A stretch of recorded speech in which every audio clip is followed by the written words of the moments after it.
Larry Joe suffered a lower back strain earlier in the day and did not play. Before the Celtics' next game at Detroit, Boston's medical team was set to examine Larry to determine whether Bird could fly to Michigan.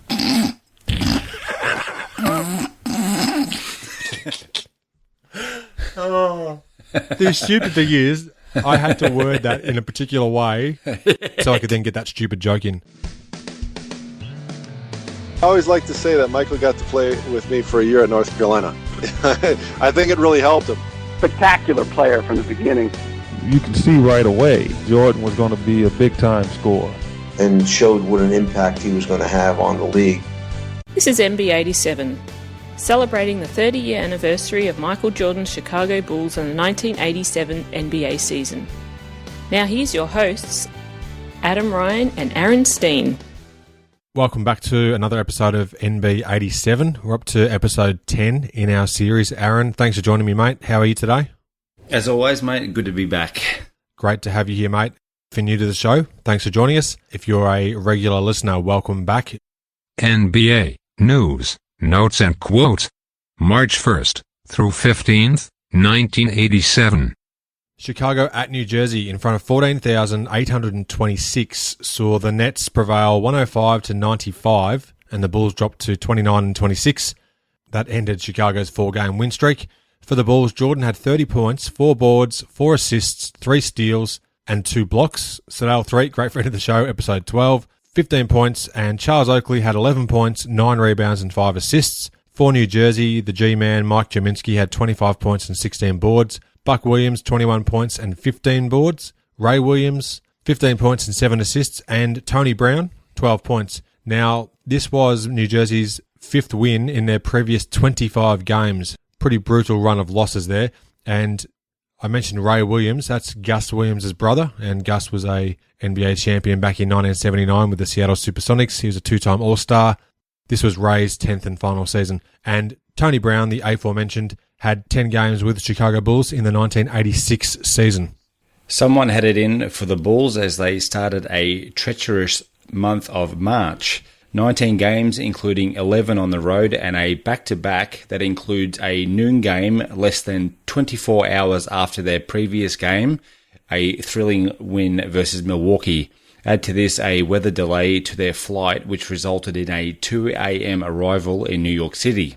Though Coach Collins wasn't about to use fatigue as an excuse as the lowly Nets overran the Bulls in the second half, Chicago is set to play 2/3 of their remaining games on the road, where they are only 7-18 on the season.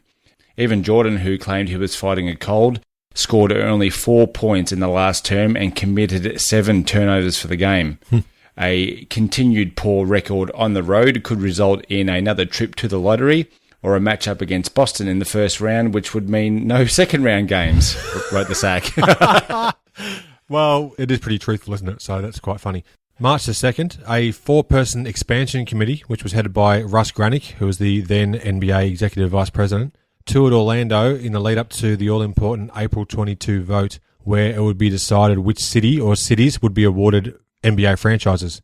The Orlando Sentinel article suggested that as many as 3 teams may be granted NBA entry, with play beginning as early as the 88-89 season. 7 cities remained in the hunt: Orlando, Miami, St. Petersburg, all of Florida, Toronto, well, not all of Toronto in Ontario, Orange County in California, Minneapolis in Minnesota, and Charlotte in North Carolina. So quite a few contenders still up for grabs there, mate. Anything you'd like to add there about the future expansion of the league? Very cool to see the early process that all these cities went through to get their expansion teams. And it'll take another couple of seasons, obviously, until they started. But yeah, it's just it's great to see how it all began. Now, the leading individual scorer on March the 2nd was Seattle's Tom Chambers, who dropped 36 points on the visitors from Cleveland in his Supersonics 123-107 romp. In this season, Tom would spring for 30-plus points with a season high of 42 in 27 of his 96, and that includes playoffs, games played. Great effort there from Tom Chambers. Could light it up with regularity. On March 3rd, Michael Jordan's drawing power, that's crowd drawing, not with pencils, was due to be tested with the LA Clippers coming to town. The Clips were just 3-24 on the road to this point, and you thought the Cleveland Cavaliers were struggling.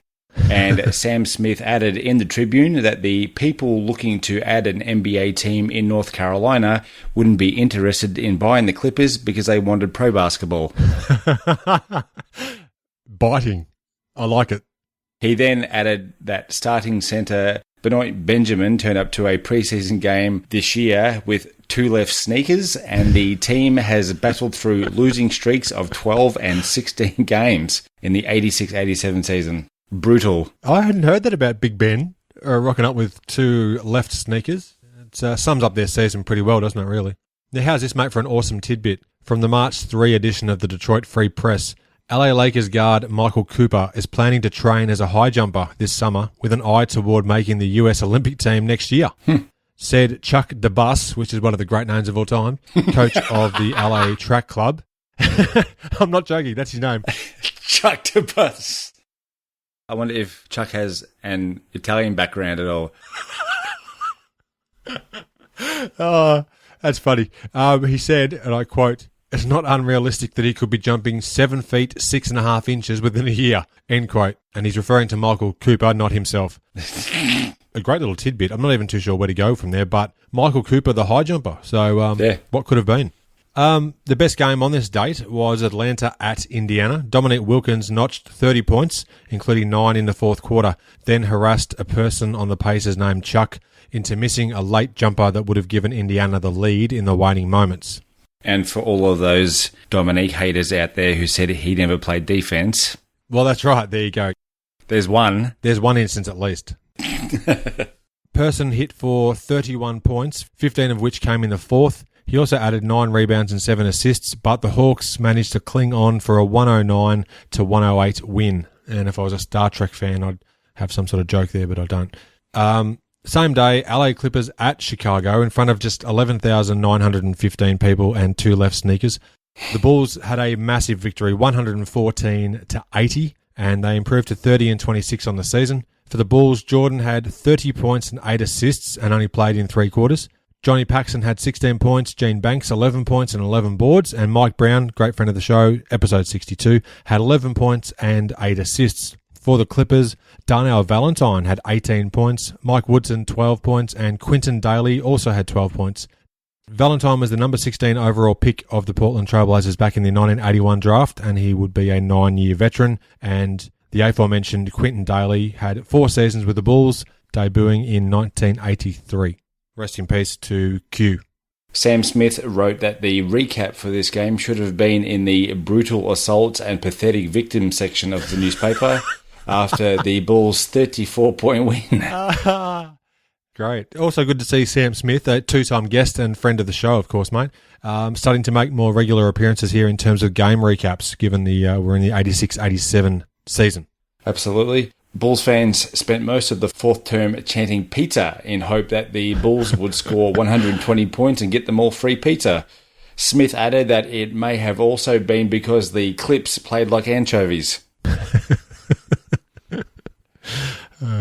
LA Clippers coach Don Chaney added post-game that it was one of the worst games that the 10-45 Clippers had played all year, and that also he wasn't sleeping at night because of it and the personal pride that he has as a 2-time world champ with the Boston Celtics.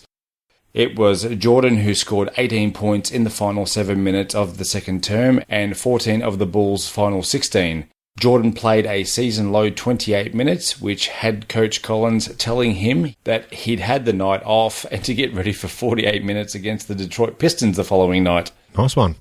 Ordinarily, if a player went for 48 points on a given night, you'd be pretty confident he'd end up being the league-wide high man.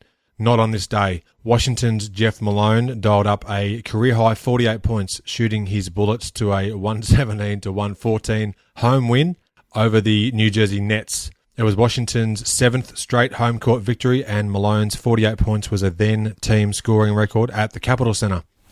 The Jazz continued to hit sour notes after being routed 123-105 at Boston. In 17 visits, Utah remained winless within the confines of Boston Garden. Wow, that's a cool stat. Yeah.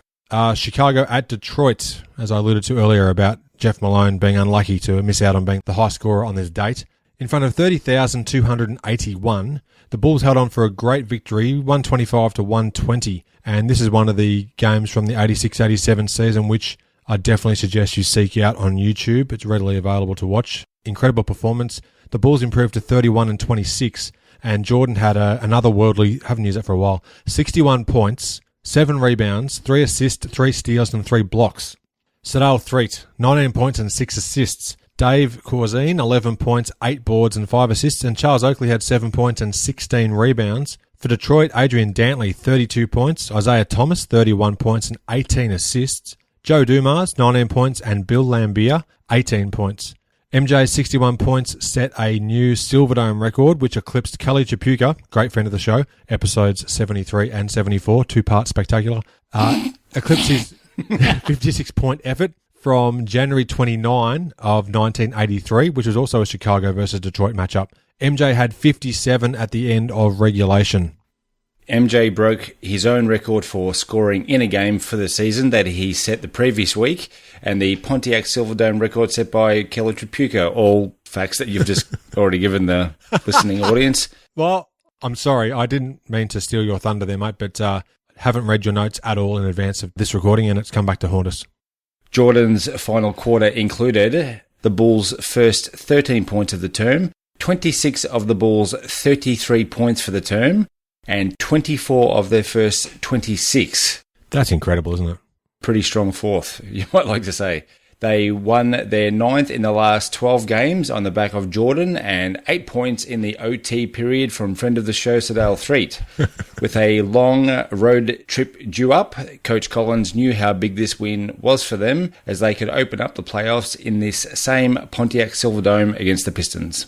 As opposed to a different Pontiac Silverdome. Moving on. Versus Seattle. Kiki was super. However, the Sonics blazed their own... Who writes this stuff? Sonics blazed their own trail, holding on for a 127 to 122 win at home over the visitors from Portland. VanDeWeghe recorded the 4th highest scoring game of his career, netting 48 points. Dale Ellis, episode 57, great friend of the show, absolutely no slouch in the scoring column himself, had 38 points for the winners. Future guest, Alton Lister. Nice. Blocked 3 shots in the game's final minute to secure Seattle's win. Now, mate, interestingly, hat tip here to basketballreference.com, Kiki's top 5 scoring games in descending order are 51, 50, 49, 48 and 47 points, which I absolutely love. Love the fact that there's not a double up of the same number, if that makes sense. Do you know what I mean? Yes. Thanks for elaborating. I thought it was fantastic to see that. Denver's future Hall of Famer Alex English went off for 43 points and added 8 assists as his Nuggets defeated the travelling San Antonio Spurs 121 to 104. English's 43 points was the equal 3rd highest scoring output of his 87 season. The great fat lever chalked up his 14th triple-double of the year with 20 points, 10 rebounds and 15 assists. After consistent rumours, it was reported on March 6th that Michael had put pen to paper on a movie deal to play a role in the screen adaptation of Rick Talander's book, Heaven is a Playground. Wow. Okay, so a deal was signed, yet obviously nothing came to fruition, but I didn't even know they got to that stage where he had agreed to do a movie at this stage of his career. There was talk of a name that escapes me at the moment, but a movie that didn't happen, or at least Jordan was not involved beyond a certain stage as well. So there you go, mate. Pen to paper. Yeah, pen to paper. One of the great two-man combos in NBA history, pen to paper.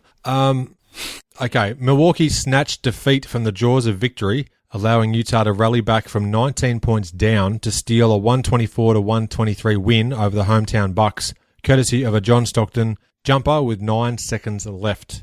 Minus Bird, Boston hosted and smashed the LA Clippers 132 to 111. Kevin McHale came up huge, dropping 35 points. Larry Joe suffered a lower back strain earlier in the day and did not play. Before the Celtics' next game at Detroit, Boston's medical team was set to examine Larry to determine whether Bird could fly to Michigan.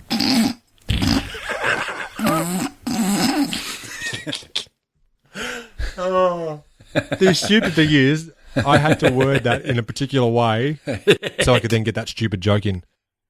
New York at Chicago, in front of 18,217, saw the Knicks hold on for a 1-point win, 110 to 109. Chicago dropped to 31 and 27. For the Bulls, Jordan had 27 points, 8 rebounds, 5 assists, 8 steals, and 3 blocks. And Charles Oakley had 16 points and 17 boards. It's games like this that I mentioned in our previous episode, the stat-stuffing defensive games that had me thinking that he probably would have finished pretty high in Defensive Player of the Year for the 86-87 season, but I think that you discovered that he finished equal 8th. Yeah, tied for 8th. That's an incredible stat line. 8 steals and 3 blocks, 6'6". Obviously, he's all over the court, I guess, but fantastic stuff there from MJ. For the New York Knicks, Darrell Wilkins, 33 points and 6 rebounds. Patrick Ewing, 31 points and 11 boards. And former Bull, Jawan Oldham, 6 points, 7 rebounds and 4 blocks, one of which was very important. The aforementioned block, Michael had his shot blocked by former Bull Jawan Oldham, and John Paxson, his last second attempt deflected by Patrick Ewing as the Bulls went down to the Knicks. Jordan had an uncharacteristically quiet third term in which he put up only one shot, with the Bulls out-rebounding New York 17-4 in the term. Chicago turned a 1-point halftime deficit into a 1-point lead at the end of the third quarter. The Bulls got another good team effort despite Jordan being held to 27 by Darrell Wilkins, who scored a team-high 33 of his own. This after Jordan's 61-point outburst against Detroit. Mate, how's this for a tandem effort? Dominique Wilkins had 19 of his 30 points in the first quarter, and Kevin Willis had 16 of his 34 points in the fourth quarter, as Atlanta decimated the visiting Utah Jazz 122-97. It was the Hawks' 6th straight win, a streak that would actually reach 11 straight games. Willis pulled down 15 rebounds and Neek 14. Doc Rivers had 17 assists. Great contributions there and all-around teamwork from the Atlanta Hawks. This is one of 2 or 3 seasons worth maybe of some really good Hawks teams. Yep, for sure, mate. In the lead up to their 1988 run and where they got to the Eastern Conference semis against Boston. We're jumping the gun a bit there, mate. Look forward to chatting about that, though. Hashtag NB88, which is looming large. Oh, baby. On the 8th, 2 of the 4 games on this date were overtime affairs. 35 points from Danny Ainge, the 5th highest scoring game of his career, was not enough as Detroit held on for a 122-119 win. The Celtics were without Bird for a second straight contest. He'd returned for Boston's March 11 home game versus Phoenix. Robert Parrish was a beast, adding 32 points and 15 rebounds for the Celtics. The Pistons were powered by Adrian Dantley's 28 points, Isaiah Thomas's 22-point, 17 assist effort, and Bill Lambier's 18 points and 13 rebounds. And Dallas at Chicago, in front of 17,855, saw the Bulls hold on for a 115-105 overtime win. The Bulls improved to 32-27. For Chicago, Jordan had another great game, 33 points, 6 rebounds, 5 steals and 3 blocks. Gene Banks had a beauty, 23 points and 11 boards.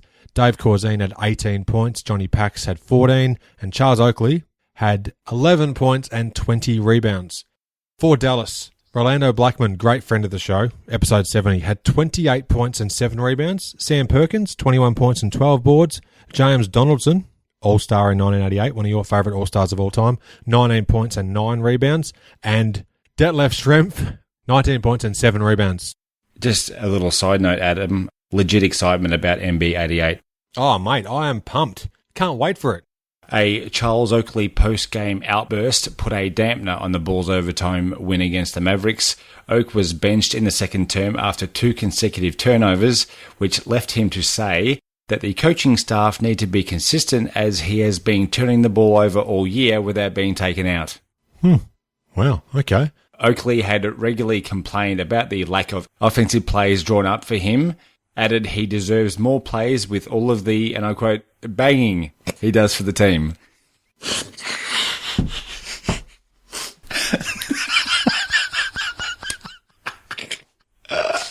Oh, you... give me a second, hang on. Bloody hell.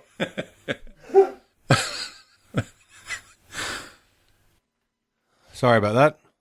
Unfortunate timing, but... That was shocking timing. I looked up right as I saw the word banging. Hydrate before we press record, perhaps. And what's left of my coffee is now... I can't have it because I've just... Spat it all back. Spat straight back into the cup. Anyhow, that's the sort of player he was and person he is. He just would call out anybody. He didn't take any backward steps, and if you wanted to let you know something, he'd tell you. I'd elaborate more on the game, but the Tribune's archivist decided to leave the back half of the sports section out. Indiana's John Long scored 42 points, including 12 straight in the fourth, the second highest output of his pro career, leading his Pacers to a 107-102 come-from-behind victory over the visitors from Utah. The Jazz led 85-75 after three quarters, so a good comeback there for the Pacers. And on the 9th of March, Chicago at Atlanta in front of 16,522 saw the Hawks outlast the Bulls 108-103. So the Hawks were still on that tear, that great win streak, and Chicago dropped to 32-28. For the Bulls, Jordan had 31 points, 7 rebounds and 8 assists. The aforementioned Charles Oakley, 25 points, 19 rebounds and 6 assists. He had numerous games throughout this season and into the 88 campaign as well, where he just had monster amounts of boards but also racked up big-time points. Good stuff there from Oak. Gene Banks had 16 points, Dave Corzine 14 and Johnny Pax 12. For Atlanta, Kevin Willis had 30 points, Dominique 27 points and 6 boards, and Doc Rivers 22 points and 11 assists. Bob Sakamoto said if there is such a thing on this team of good guys with even better character as a problem child, it's Charles Oakley after his post-Dallas game tirade. But as Coach Collins once said, Oakley can break your heart one day and then steal it the next. Oakley had his best game for the season in the grueling loss in Atlanta. Jordan, who was limited with a hip pointer sisters, never took control of the game as he usually would. The Bulls were up by 3 with 4:20 remaining before Doc Rivers re-entered the game with 5 fouls and sparked an 11-4 Hawks run. Chicago hit only 5 of 10 free throws in the fourth and committed 2 late turnovers. Great that Oakley had a monster game straight after sort of calling out the coaching staff.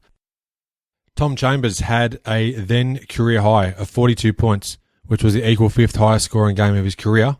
He'd later go on to have a 60-point outing in 1990 season against his former team, the Sonics, and also added 13 rebounds, whilst Dale Ellis had 35 points, and another great friend of the show, Eddie Johnson, episode 41, also came up big time for Seattle, hitting a clutch 3-point shot and making 2 free throws in the last 30 seconds of the second overtime, helping steer the Supersonics to a 136-127 win at Houston. Overlooked in all of that, Akeem Olajuwon had a box score for the ages. Have a listen to this, mate. 38 points, 17 rebounds, 6 assists, 7 steals, and 12 blocks. Amazing. Impressive stuff there from Akeem. Denver travelled to LA, immediately wishing they hadn't, and were pummeled to the tune of 143-107. Magic Johnson dished out a would-be equal season high of 20 assists. I won't detail the other occasion he did so, as it will spoil some 30 years after the fact, the ultimate episode of this NB87 series. Remarkably, the Lakers' 36-point drubbing of the Nuggets wasn't the NBA's largest winning margin on this day. At New Jersey, the Nets completely poleaxed the Washington Bullets 121-79. Mike Jaminski had 30 points and 14 rebounds for the Nets, whilst Jeff Malone top scored for the Bullets with 14 points. On the 11th, Chicago at Philadelphia in front of 15,308 saw the 76ers hold on for a 117-108 win, and the Bulls dropped to 32-29. For Chicago, Jordan had another monster game, 49 points, 8 rebounds, 7 assists and 4 blocks. Johnny Pax, 19 points, and Charles Oakley had another ripper, 18 points and 20 rebounds. Wow. And for Philadelphia, Charles Barkley had 31 points and 12 rebounds, and rookie David Wingate had 28 points and 6 assists. For what it's worth, that was a career-high points total for David Wingate, a total that he'd equal versus San Antonio in mid-December of 1987. But good stuff there from a young David Wingate. The first thing that I think of when I see David Wingate's name is probably one of my top 5 Jordan dunks. He was with Philadelphia in the 87-88 season. There's a game at Chicago Stadium, and Jordan gets the ball out on the break, and Wingate does everything that he can to block Jordan's dunk attempt, but MJ's had a 3/4 court run at the dunk, and it's probably one of the most spectacular dunks with Wingate all over him. It's probably in my top 5, I think. A renowned defender too, and they had history fast forward to the 96 finals. Yeah, good memories there, mate. Doug Collins had told reporters that he won't shave his face until the Bulls win their 9th road game of the year. Jordan, Oakley and Paxson did all they could to help Collins regain his clean-cut All-American boy looks with great games, but defensive lapses down the stretch are what cost Chicago this game. At this point of the year, the Bulls have the NBA's second-best defense, yet allowed a 24-9 run during the third term in which the 76ers scored on 2 3-point plays and 2 3-pointers. Collins called the game their worst individual defensive game of the season. How good is that he said he wasn't going to shave his face until they won their 9th road game? I love that sort of stuff. That's a great find. And, of course, I guess he had extra motivation. Not that he'd really need it, but being a former player and number 1 draft pick by the 76ers, that sort of just adds to it. Returning 2 games on March the 11th, Darrell Walker was anything but pedestrian, amassing a career-high 39 points. Wow. Plus, he had 9 rebounds, 5 assists and 4 steals in Denver's 122-116 win over the visiting Utah Jazz. Karl Malone led the Jazz with 33 points, and another great friend of the show, Kelly Tripucka, added 27 points and 9 assists. And incredibly, just 12 days hence, Walker would deliver another 39-point outburst against the same Jazz team, but this time at Utah. His equal highest scoring games in his career came against Utah in the space of 12 days back in the 86-87 season. The same Darrell Walker that was a world champion in 93 with the Bulls. Yes. Extraordinary. His next highest scoring game was like 31. He had no other games above 30 points. Love to know the story behind those games. One day, mate, might get him on the podcast. You never know. On the 12th, there were 5 games on the NBA slate. Karl Malone, the aforementioned Karl Malone, had 37 points to lead all individual scorers as his Utah Jazz held on for a 113-109 win at Sacramento. If you're looking for some fireworks, stop by the stadium on Friday night, wrote Bob Sakamoto on March 13. The Detroit Pistons will be in town looking to avenge the 125-120 overtime loss to the Bulls, in which Jordan broke the Silverdome scoring record with 61 points. The day after the game, the Pistons held a 75-minute meeting to discuss Jordan and the Bulls, as the Detroit media had recently pointed out the fragile mental makeup of the Pistons. Adrian Dantley added that teams usually have 2 to 3 egos, where this Piston team has 8 egos to deal with. Reports of dissension behind the scenes had surfaced, but Isaiah Thomas dismissed the claims, saying that they aren't talented enough to play through dissension, and their record wouldn't be what it is if it was actually a problem. Wow. That's fascinating. Yeah. And this is only a couple of seasons shy of them being the back-to-back champs and making the finals in 88. Yeah. Trying their best not to fall apart at the seams, by the sounds of things. That said, mate, Detroit at Chicago in front of 18,122 fans. Detroit 100-99, so they held on for a 1-point win at Chicago, and the Bulls dropped to 32-30. For Chicago, Jordan had 24 points, Johnny Pax 22 points and 6 assists. Oakley had 16 points and 12 boards, and Dave Corzine had a great game with 13 points, 8 rebounds and 6 assists.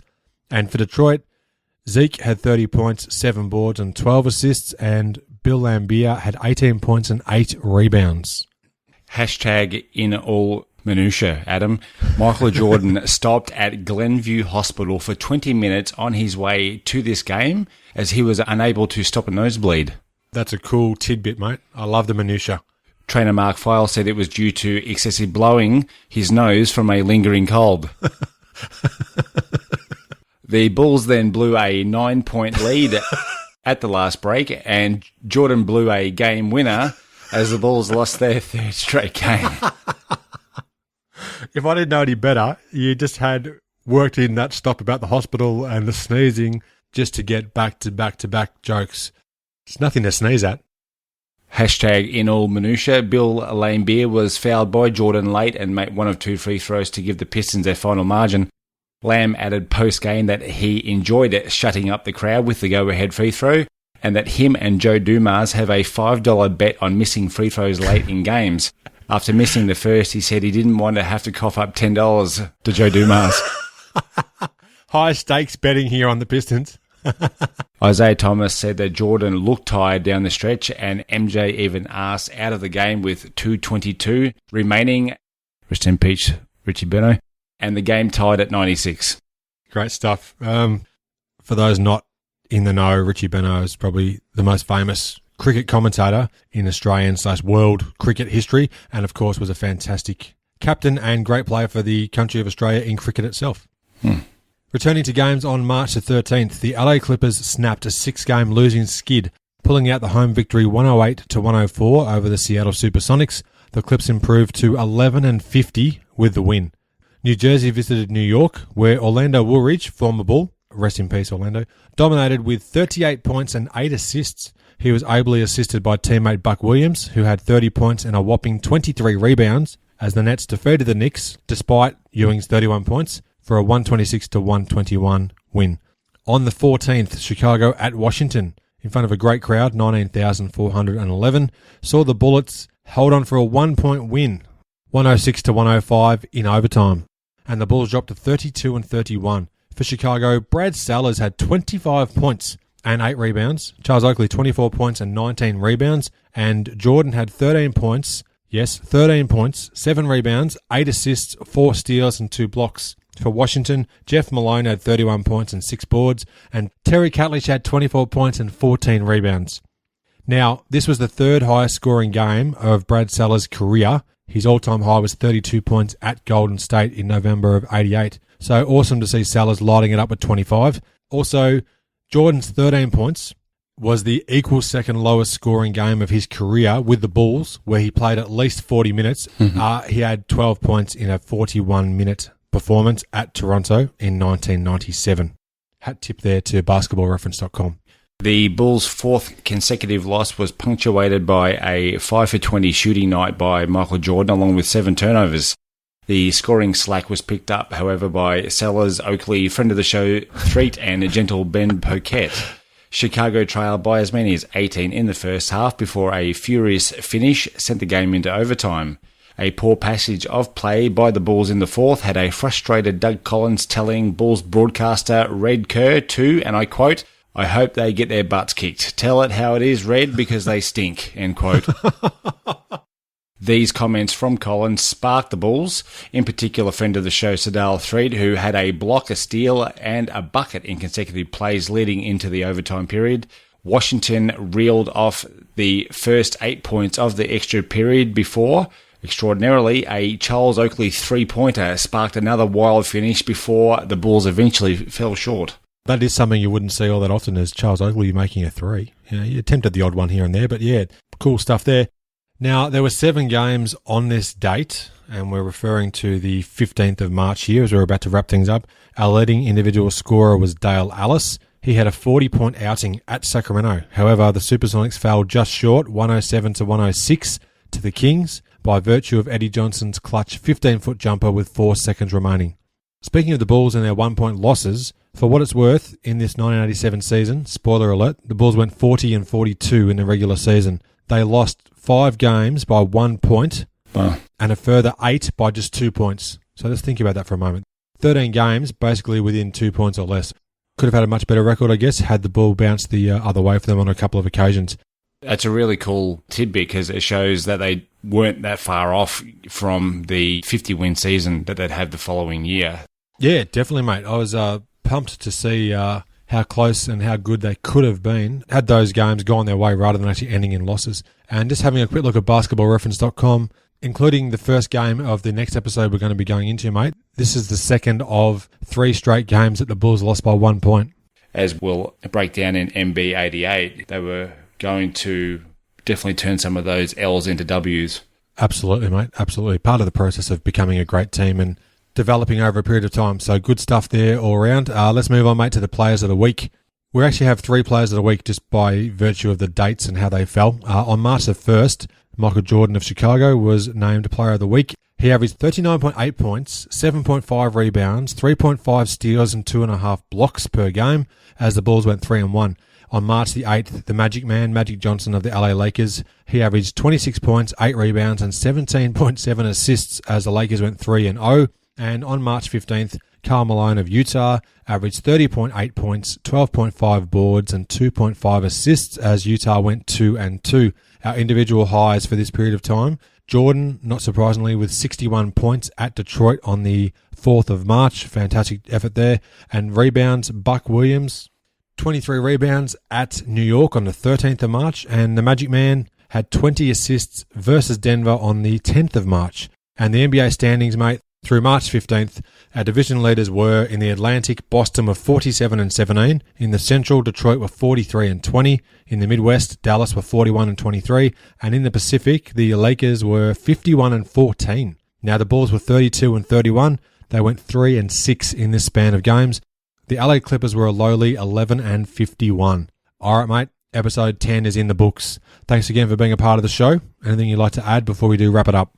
Unquestionably one of the finer episodes in the NB series, and looking forward to the budget increasing for the future series, as I am sitting here in my study recording this episode, sweating like I stole something. Giddy up. Thanks for listening. I hope you enjoyed the show, and share my web address with your friends and colleagues, inallairness.com. Check out the podcast archive for plenty more episodes with high-profile guests. Follow me on Twitter at inallairness. Please add your like to the show's social hub, facebook.com/inallairness. Join me next time for another edition of the show.